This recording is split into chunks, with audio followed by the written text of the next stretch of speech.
Hello, everybody, and welcome to another episode of the We're So Young podcast. Today we have Joe Falco, who is my yoga mentor, but like a yogi. I don't even know how to explain you. You're just like such a being, such a presence. Who are you, Joe? Well, that's a great question. A lot of people know me as a yoga teacher. That's what I do for my profession now. But I've had a lot of different trades over the years. You know, I've done a lot of different work. One of my big passions is music. That's how I see myself, as a musician and as a spiritual person in general. So, when did you start? What instruments did you play, and like when did you start? When I was falling in love with the sound. A little kid, I played a little bit of piano, and didn't take to it too much, but I always had an affinity towards music. And in middle school, I was trained classically on the flute, so I studied music theory and got real deep into music through bands, symphonic bands, things like that. Later taught myself other instruments, saxophone, piano, and ultimately the guitar and singing. And it was like one of those things where my parents weren't super excited about the singing. They're like, maybe you should just stick to the guitar. They're like, not everybody has natural singing abilities like your brother. Your brother's just great. I think you have a fine voice. I've heard you sing before. Yeah. Later they were like, we always told you we're so talented. I was like, yes, of course. So you and your brother had a band together growing up, right? Yeah. We had a band for like 3 or 4 years. We stopped playing around 2011. And I took a long hiatus, mostly in pursuit of what I'm doing now, which is the yoga. Yoga and Ayurveda, yoga therapy, meditation, things like that. Mm-hmm. So what made you do that leap? What were the steps to get you to where you are today? I know that there was a time where you were not doing yoga and you were like working and things that just made you really unhappy, and you just kind of found just like yoga kind of fell in your lap. Can you talk about that journey? Yeah, for sure. So it was an easy decision to make because things got really, really bad. I hated the job that I was working at before I took the final sort of leap into doing what I love. I've always kind of looked at life as being stages. It's kind of a balance between seeking to progress to the next stage, to the next level, and also finding contentment where I'm at. And that's even where I am today. Many people see me as being very deeply established in the yoga teaching that I do, but I always see myself as sort of preparing for the next leap, whatever that's going to be. So before I did property management. Okay. Yeah, and I worked for a 480 unit low income property, and it was madness. It was crazy. How did you end up there? Oh my God. Okay. So 2010, I worked at Lululemon, and I got into yoga and CrossFit. I met my wife there, Nicole, and it was an amazing job, but it wasn't a forever job, and they're kind of crazy there. So I ended up working for Nicole's mom in real estate, getting my license and learning a lot there. But again, another stage in the process. When I was ready to leave there... Were you seeing Nicole already? Yeah, okay. We were together for a while. It was before we were engaged, but we were obviously in a pretty serious relationship, and working for your in-laws, not something I particularly recommend, but her mom taught me so much, and it was an amazing experience, and really kind of set the stage for the places that I'm going now, which is pretty cool. We'll get to that. So when I left that job, it was like, okay, well, I need to make money. What can I do? And sort of the universe put in front of me this property management sort of position. And I accelerated relatively quickly, was promoted really quickly within my first couple of months working there. And I was put in a good position, making a lot of money. And for what at the time was a lot of money. And but it came at a massive cost. So I was getting a sense of, okay, I can continue to grow the income, but I hate what I'm doing.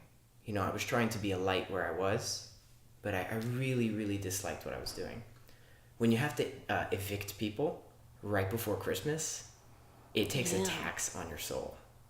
It's like you have to put people out on the streets, and they're crying and they're begging you, and it's like, my boss has just told me if I don't press the button on this, I'm fired.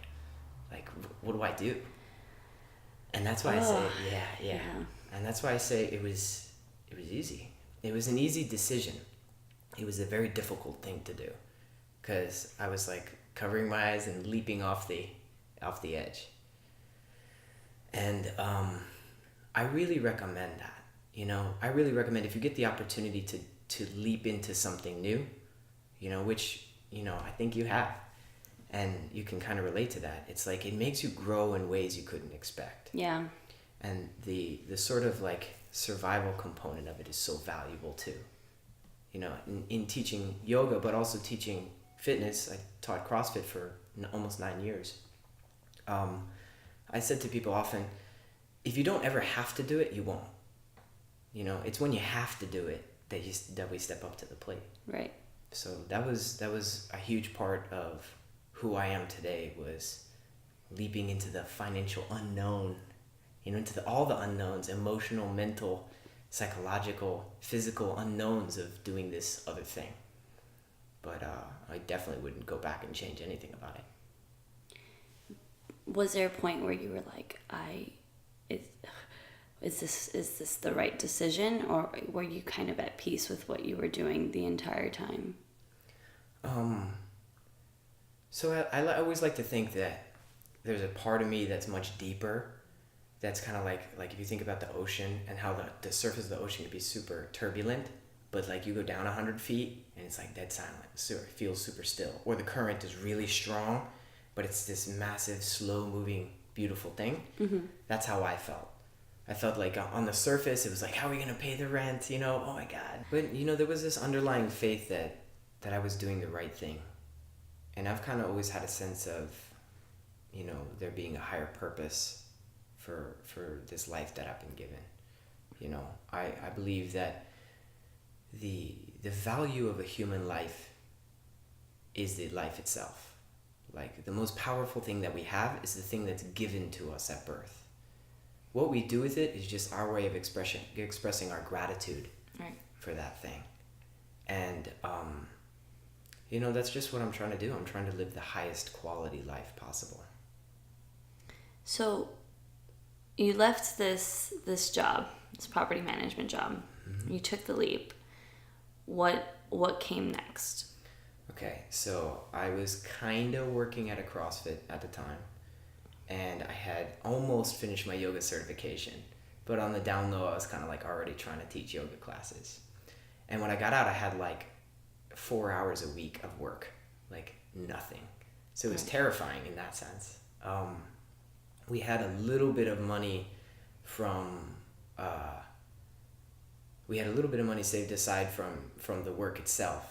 But this was January 25th, 2014. So this was almost 5 years ago. And that the first few months on the surface, super scary, super tumultuous, like, oh, what are we gonna do? But little by little, it was just like meeting the right people, talking about it a lot. This is what I'm doing, this is what I'm passionate about. And just believing in my sense of worth and my sense of, belonging to this path really led me to the connections with the people, the places, the jobs that ultimately provided the foundation for what we're doing today. It's so interesting that you say that, because I feel like you kind of, it's the idea of like speaking things into existence, but it's so important. I think, aside from, putting it out into the universe just for yourself, I think that for me, that when I was starting to do the podcast, I didn't tell anybody, and then it wasn't until I was like, no, I'm gonna start to tell people, and I started to really dive into it, that I was like, oh, this is real, and it helps you, it helps mentally just to kind of push you forward, rev your engine, to just kind of speak it out loud and talk to people about it. So that's interesting. And so, okay, so then you got your certification, you started teaching. Were you married by then? So we got married shortly after that. Okay. Yeah, it was kind of like surprise. Yay. we were engaged for a couple of years, and then I was like, listen, I've got to do this. I've got to get out of this job that I'm doing. And my wife was really supportive of me at the time. You know, she was working really heavily, and it's cool to be in a team that way where things kind of oscillate back and forth. Well, she'll take on more of the workload, and like now I'm taking on more of the workload, that kind of thing, you know? Mm-hmm. That was really important, really instrumental. It kind of gave me the space I needed to have faith that I was in the right place. Right. Because it wasn't the pandemonium of needing a job and getting more work.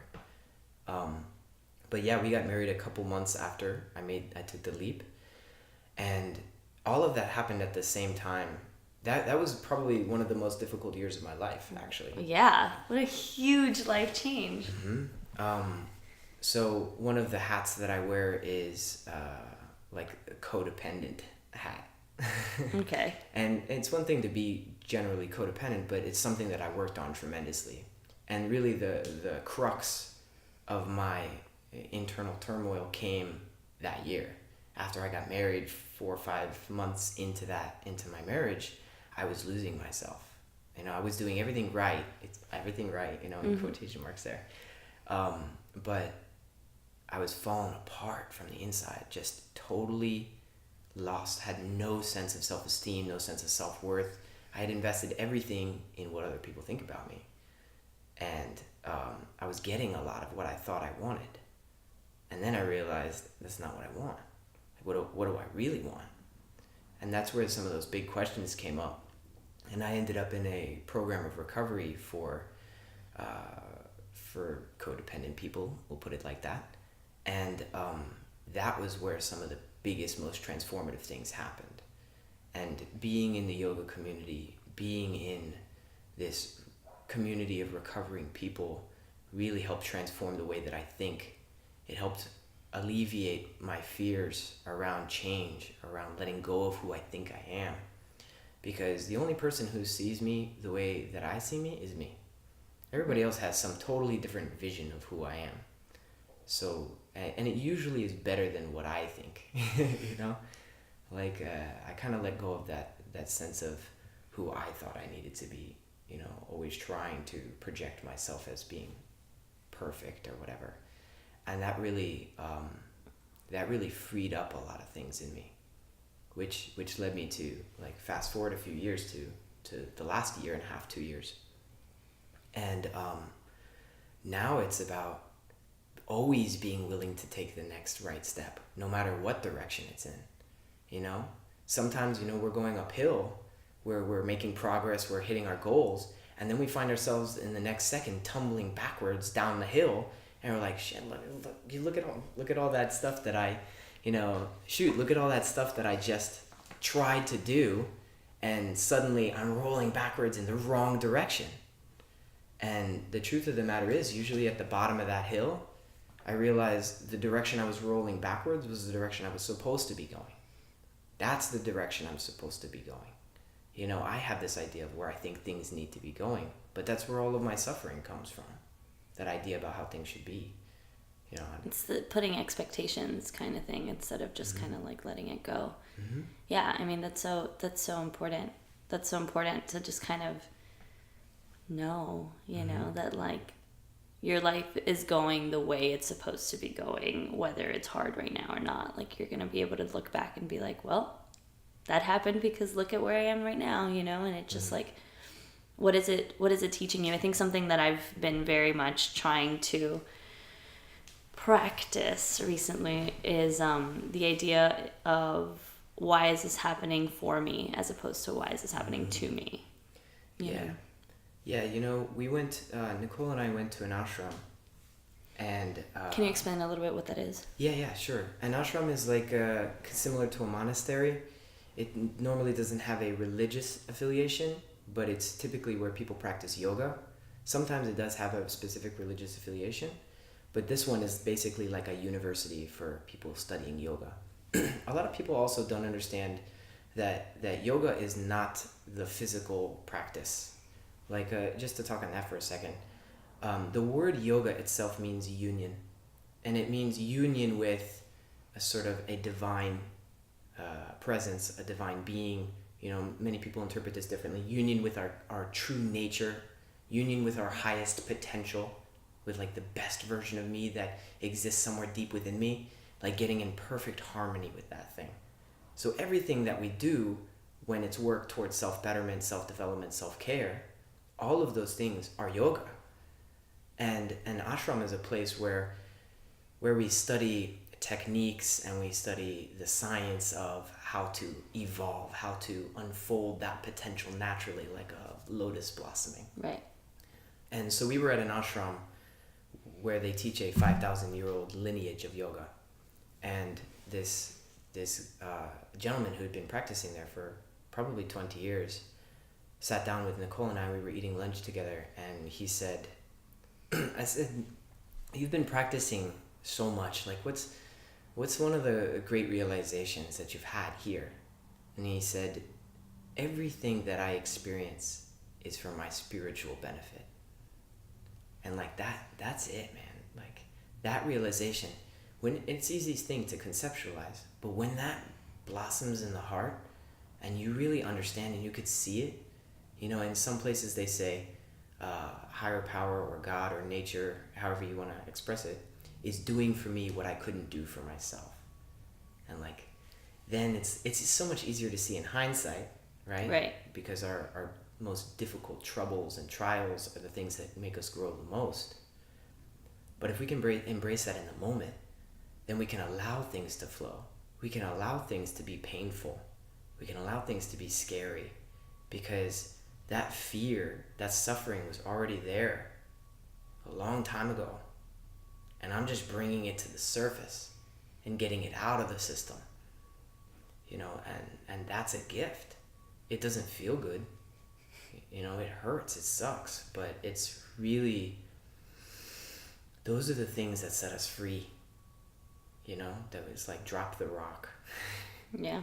You know, here I was holding onto my precious rock, drowning. Yeah. As soon as I let it go, you know, I pop up to the surface and I can breathe again. So talk a little bit about Ayurveda and all the other practices that kind of come along with what you're doing right now. Yeah. Okay. So Ayurveda, for the listeners that don't know, is the oldest medical science in the world. It's like the original medicine.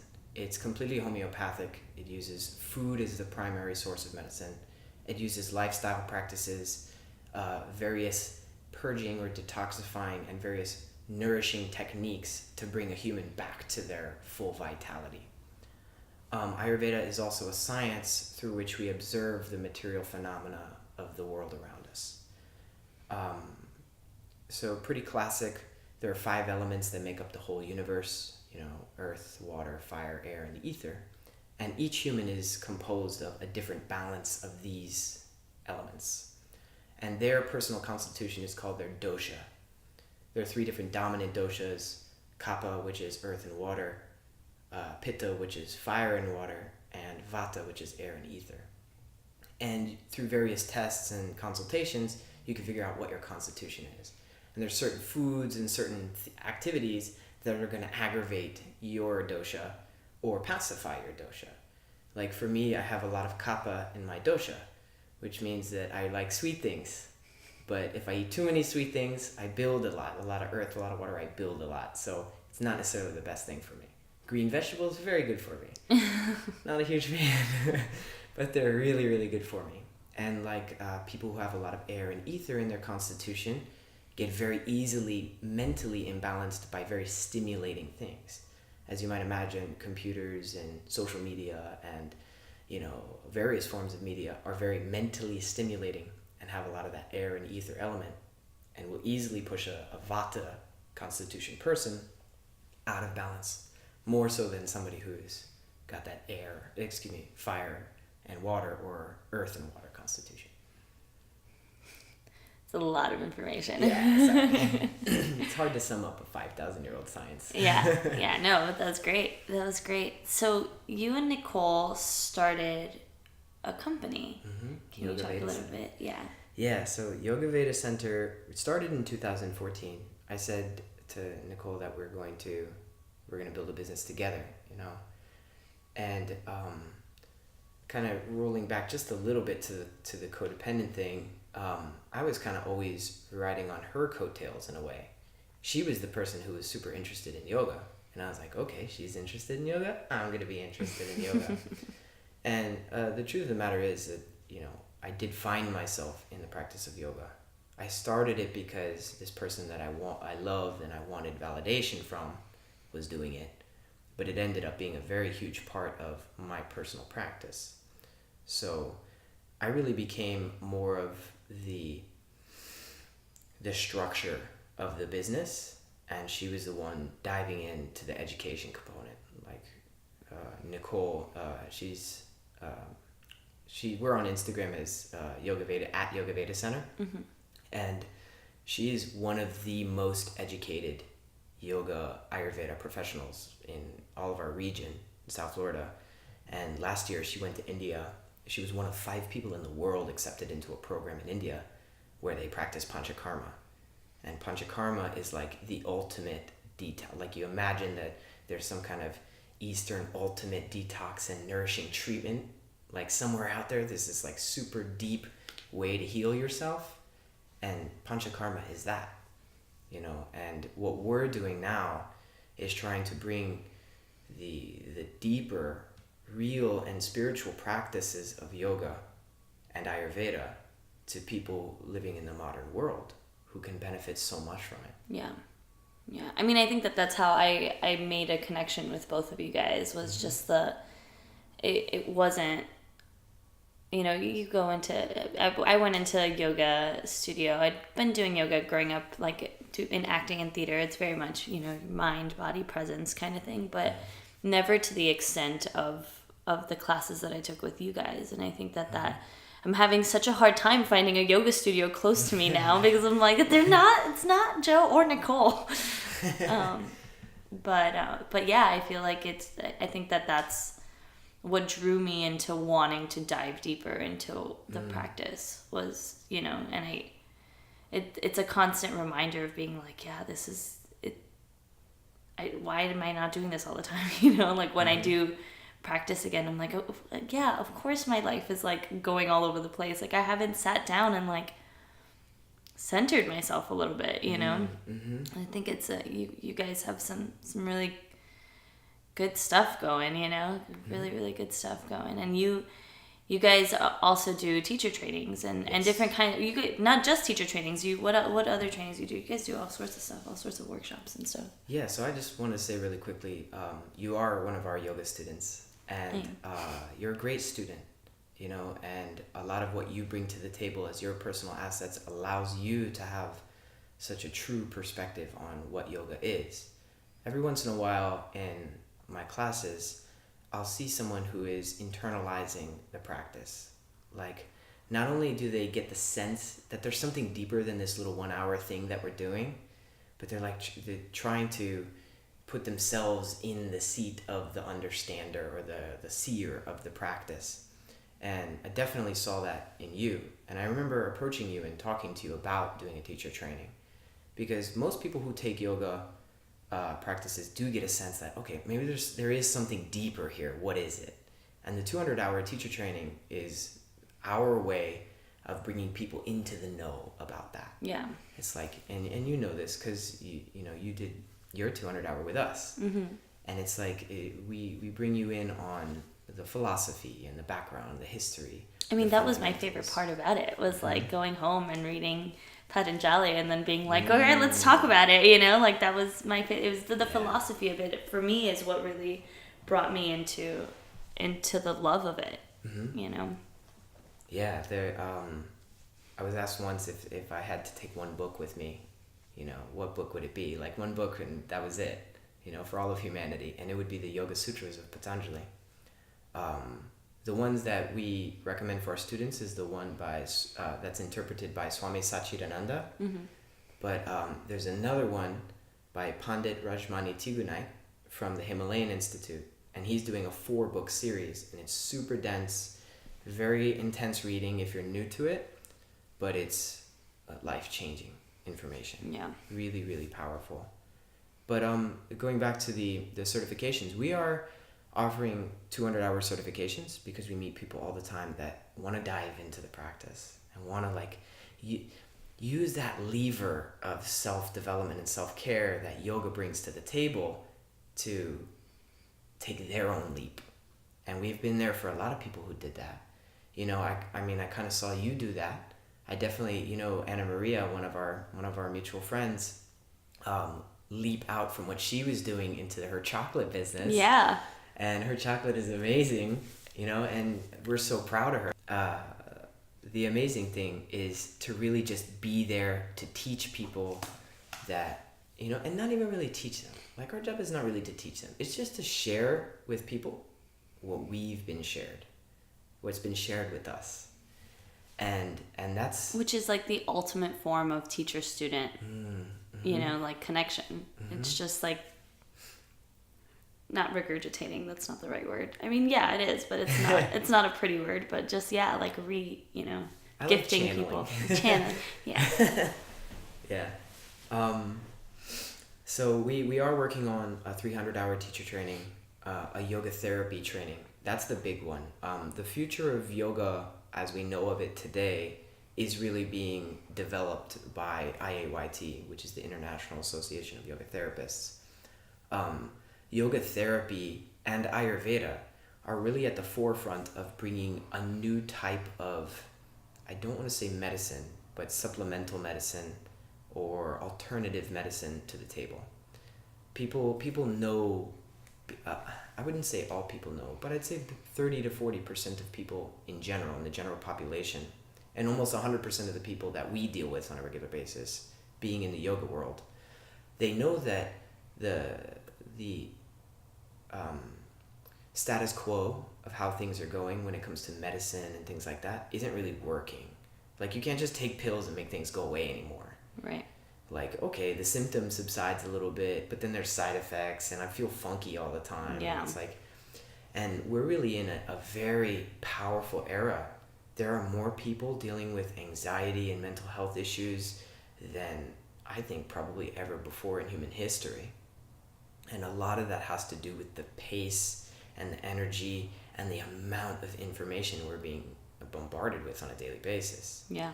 So what I would say, just because, you know, I'm so inspired by the subject that you're tackling, you know, the we're so young, you know, don't be afraid, take a leap.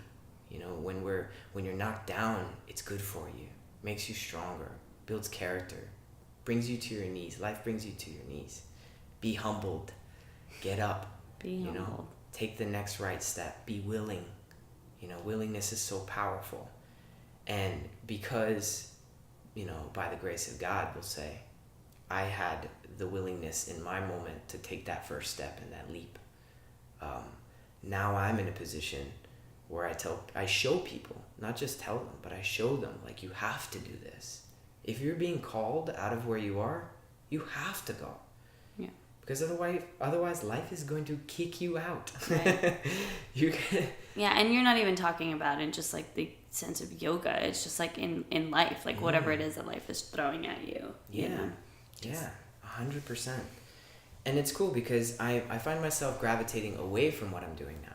And what was so interesting, because when you brought it up to me and you were talking about the podcast, I was really thinking, you know, as much as I took that leap, I'm on the edge again. I'm getting ready to take another leap. Like right now, really, really powerful for me has been this finding of myself. When Nicole went to India in September of 2018, she was gone for 6.5 weeks. It was the longest time I had ever been alone in our relationship. And it was amazing. When she left, I felt this frantic energy in me settle. And I was like, wow, I'm still there. I'm still like fight or flight in my relationship. I'm still fight or flight in my life. And it gave me 6 weeks to think about and ponder, like, who am I? Who am I really? You know, am I Yoga Joe? It's like, kinda, you know, why am I here? Like, if I'm here to do something, what is it? And the answers to those questions really did come to me. Like, I know I'm here to be a husband and a partner to Nicole. I know that.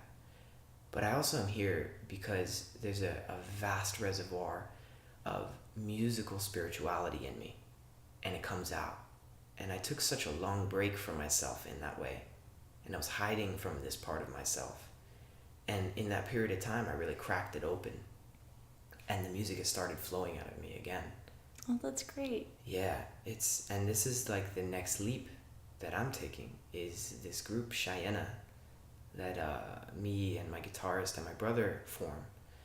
And we're currently working on our first EP, but we have a second full-length album written, and we're going to do a pretty wild live show it's going to be kind of like a once-in-a-lifetime thing. But it's 700 seats that need to be filled, and it's like a full-on journey. Well, do you have the link and stuff already? Because that's going to be Yeah. It's honestly, it's like so in the beginning stages of it. Okay. Like, I definitely will share the link, and it's just like, stay tuned. Stay tuned. Very, very soon, the next 3 months, we're going to be releasing the first EP and a bunch of media and things like that. But yeah, it's like I realized, like, I have to be true to myself, and it sounds so obvious. It sounds so easy. Someone once said that the greatest realizations that we find, or the greatest advice we hear, we feel like we already know it, Right. And if we already knew it, we'd be practicing it. Most of the time, when it's like this aha moment, it's because we haven't been doing it. And this be true to yourself has really been the new theme. And that's the leap that I took. I took a leap in my relationship that was terrifying. Brought me to the scariest places I'd ever been in a relationship. And I had to do it. I had to be willing to let go of everything in order to be true to myself. Because I'm worth that. I'm worth being true to myself. And everyone I encounter is worth that too. Why would I give you some false version of me? Some, halfway version of me that's, I'm just going to give you just enough of me so that I can get the response out of you that I'm looking for. Right. And that's who I was always. That's who I was. And now it's like, I'm just going to be myself. And I'm going to go out there, and I'm going to take the positive feedback with a grain of salt. And I'm going to take the constructive feedback, with love and care. Because at the end of the day, what someone else thinks of me is only going to last, 15, 20, 30 seconds. Right. If it's really bad, it'll last 6 months or something like that. But, at the end of the day, I have to deal with this guy. I have to deal with me. What I think of myself. And that was like the big change. So as much as it was like a huge leap that I took, it's a huge leap now that I'm taking. You've always been, I think, very artistic musically, and just like you did this, what would you call it, like a sculpture kind of thing. What do you call that? The yantras. Yantras. Copper. I make yantras out of acrylic and copper and various substances. And they're huge and like beautiful. Yeah, there's an 8-foot large one right behind you. Oh yes, there is. Yeah. So, yeah, I mean, one of the cool things, so this is something that I really need to share as it relates to the platform that you're bringing to the table. You have to take the leap because it's going to free up time for you. Like, if you're doing what you love, then there's no work. Right. Most people are like, okay, I have to work, and then maybe I'll get squeezed in some of the stuff that I love, right? But if you do what you love, then all that other time is for you. All that other time is for your growth, for your development, for whatever really you want to use it for. And for me, I went from making $15 an hour, working 50 hours a week, plus I had to drive an hour to work and back, and hated what I was doing, right? To making 5 times that much, being able to work 15 hours a week, and to be able to kick back when I need it, to be able to take a day off by making a phone call, to not having a boss breathing down my neck, and to having that other 35 hours a week to pursue the things that I creatively wanted to do, I spiritually wanted to do, whatever it is. And, you know, there's a lot of abundance in that. Like the art project, I made, you know, almost $10,000 last year on my art project. And it was just like, I'm going to make some art that I've had in the back of my mind for a while. And I sold a bunch of art pieces in my first year. You know, we're, 11 days into the new year right now. And I've already sold an art piece. That's amazing. Like what? And if I wasn't doing the right thing in my life, how could it flow so well? Right. You know, and if things aren't flowing for you, you know, you're not doing the right thing. And it's like you're swimming upstream. And that was hard because, man, I was so scared of where the river was going to take me that I would hang on to that root of that tree and just hang on for dear life. You know, and sometimes something has to like knock you out to make you let go. But when you let go, it's like suddenly you could just flow in the direction that life is taking you, as opposed to needing to figure it out or go against the flow, or, you know, and that's where I'm at right now. Like, I'm thinking about, another thing is like, when you spend your time doing what you love, or when you love what you do, it frees up all this other time for really priorities. Because until we spend so much of our time working, right? Yeah. That like, if we don't care about what we're doing, then we're dedicating a third of our life to something we don't care about. And that severely affects the quality of life. You know, and that's when this subject sort of came up for me, which was standard of living versus quality of life. You know, I see so many people, and I work with so many people that pursue standard of living because that's all they know. You know, make more money, buy nicer stuff, increase the standard of living.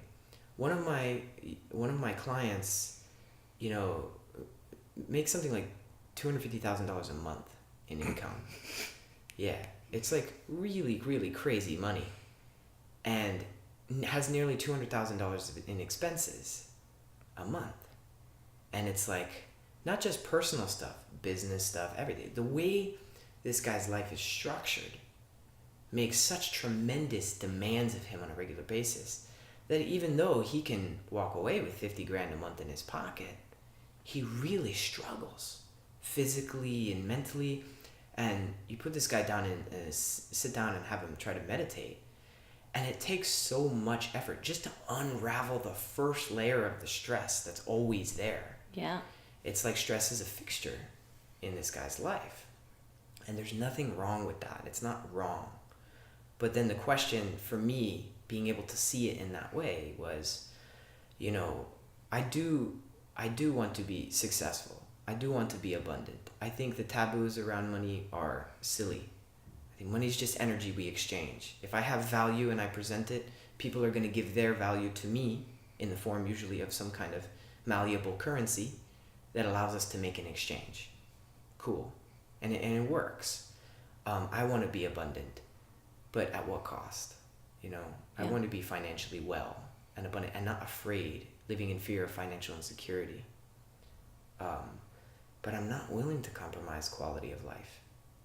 You know, and number one to that is feeling like I'm in the right place. I do what I love. I help people. You know, what you do helps people. This helps people. You know, and in acting you help people. You know, and everybody has a job where they help people, but most of them aren't aware of it. Right. You know, we went to the Standard on Wednesday. Oh, I love the Standard. We spent the whole day there, and we got manicures, pedicures. My nails are so shiny. Oh, look at you. So fancy. Yeah, and I was just watching this woman, and she was kind of distracted by what she was doing. She was in the zone, but she wasn't, I mean, I could tell that she didn't appreciate what she was doing as much as I appreciated it. And I was like, I wonder if this woman even knows how much she helps people, you know? Like, to be able to contribute to someone's self-care is a tremendous gift. Yeah. And like, whether you're serving them lunch or valeting their car or you're managing, you know, their $100 million portfolio, right? Or you're running a major corporation that helps millions of people. You know, our jobs are designed to help people, but we don't get that gift unless we're doing what we love, unless we're doing what we're spiritually meant to do. Right. Because even if you love it and you're helping yourself, you're helping people by helping yourself. You know what I mean? By being in a good place mentally. You know, you're that in itself is like a gift to the world. It's like you feeling okay with yourself. You know. Yeah. So. Yeah. And I think one thing I've learned for sure is that our hardships, the things that break us down the most, are the greatest value that we have to each other. You know, it's wonderful to be able to bring someone your best version of yourself, right? And to be able to bring so much value to them. But when someone is down, and you could say from the bottom of your heart, "Oh, I've been down too. I see you where you are. You're still, you know, that beautiful spiritual being in there. In the midst of all of the chaos and all of the suffering, you're still that perfect spiritual conscious being in there. And look at me. You see the same here, you know? And to be able to connect with somebody in that empathic way, man, it's like, that's everything. My greatest weaknesses are my biggest strengths, but only if I'm willing. Only if I allow.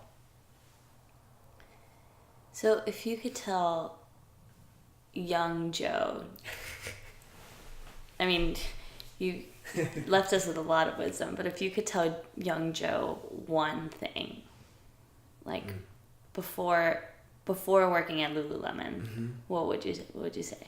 Yeah, I know exactly what it is. Okay. I know exactly what it is. I'm ready. I'm so excited. So it's funny. The most powerful things in the world are so subtle. They're so subtle.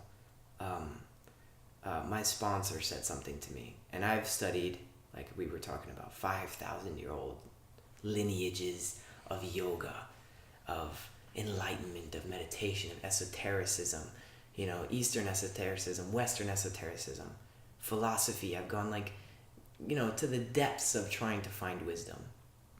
And this guy, you know, who's not some kind of spiritual giant, he's just a normal guy. You know, with his New York Yankees hat on, he looked at me and he said 4 words to me that changed my life. And if I could bring that back to 8-year-old me and say it, it's 4 words. It's be gentle with yourself. That's it. If you can learn to do that, everything just works out. Yeah. Wow.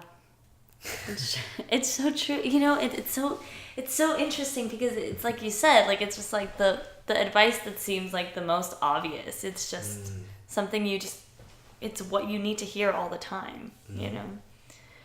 Yeah, it's true. I think that's everybody needs to know that. Every single person. So we are approaching the end of the episode. So what is something new, aside from going back to music and taking the leap? You're not getting around this question. What's something new that you've done recently? So I hate to answer with such a deep answer. No, please. It's always like, you know, I always feel like I'm going into such heavy territory. No, I think that's great.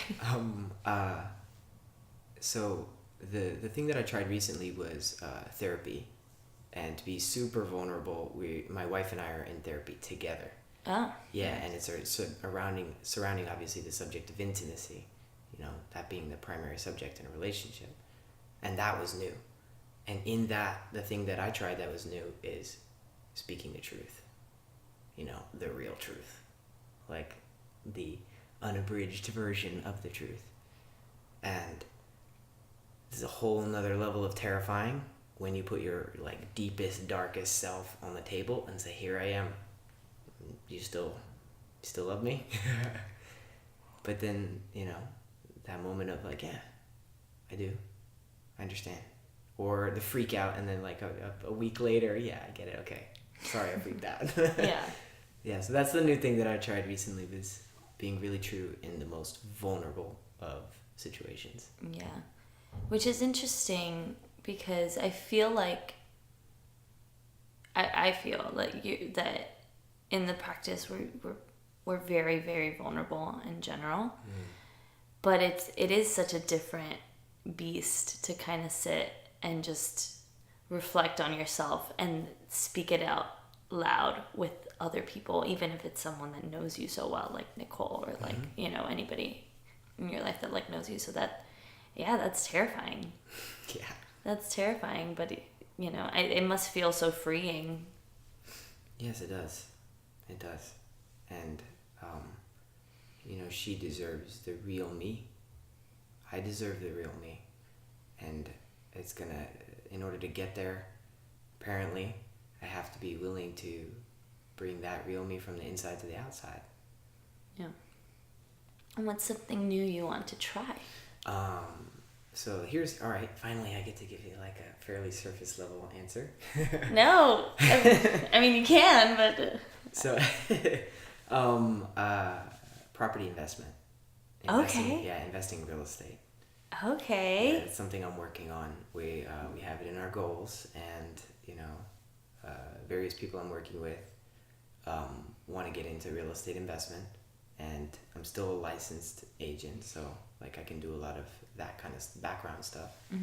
But yeah, it's something to kind of bring it to the business sort of side just for a second. Everybody is an investor.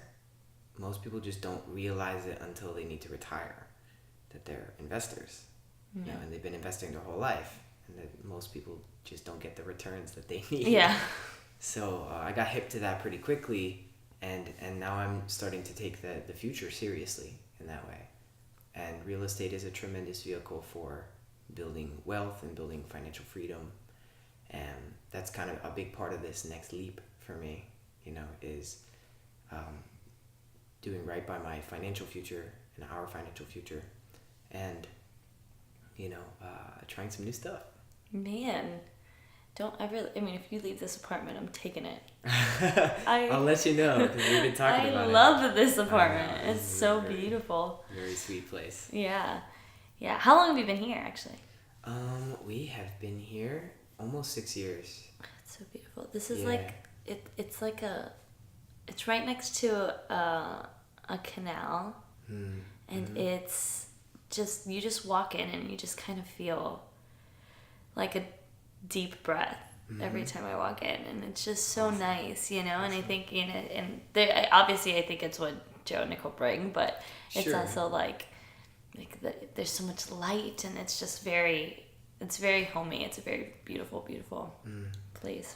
You know, you brought up the subject of manifestation, and yeah, I remember the story. So actually I heard someone recently say to me that, you know, in the story in the beginning, God created the heaven and the earth was without form and void, and darkness was upon the face of the deep, and the Spirit of God moved upon the face of the waters, and God said, "Let there be light," right? And there was light. And it's like this birth of the universe, right, that we talk about. And we breeze over the fact that it says that this God figure said, "Let there be light." He didn't say, "I'm going to make there be light right now." He allowed light.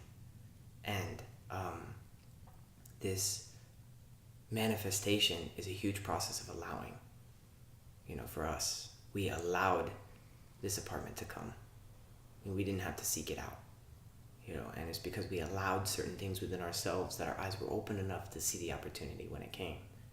So it's just this constant practice of surrender, and if we're willing, we do manifest it. You know? Yeah. Thank you so much, yes. Joe. This was awesome. I'm so happy.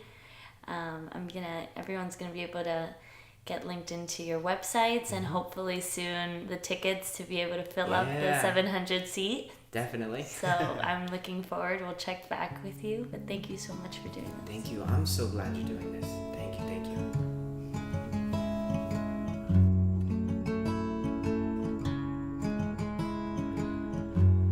The black box is sleeping. laying in his den,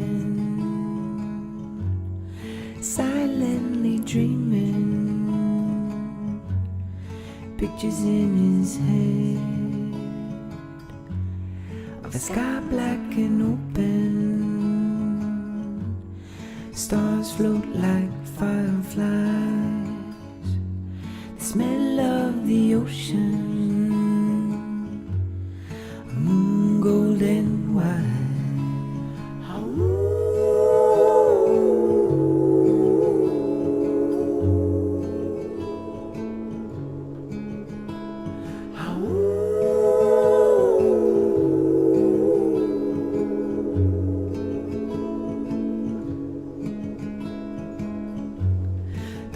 Box thinks to himself, where have all the long days gone?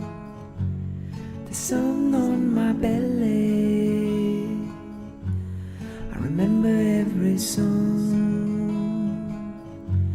that the sweet mother sang to me, and keep them in my beating heart. The arms of the Father was close, so we'll never be apart.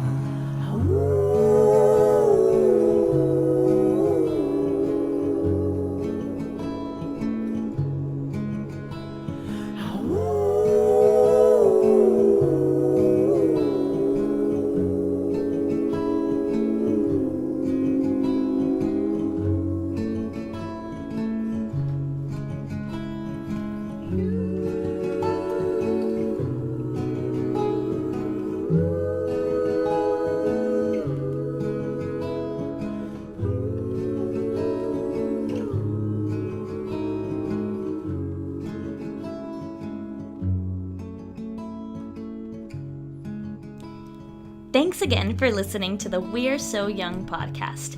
Like what you've been hearing? Help spread the word. If you haven't already, subscribe to the podcast on iTunes, Google Play, Stitcher, or wherever you get your podcasts. Rate, review, and tell your friends about We're So Young. And don't forget to follow us on our socials, at We're So Young Podcast on Instagram, at We're So Young Pod on Twitter, and We're So Young Podcast on Facebook.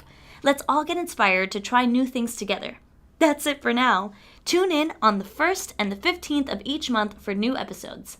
Until then, step out of your comfort zones and try new things, 'cause we're so young.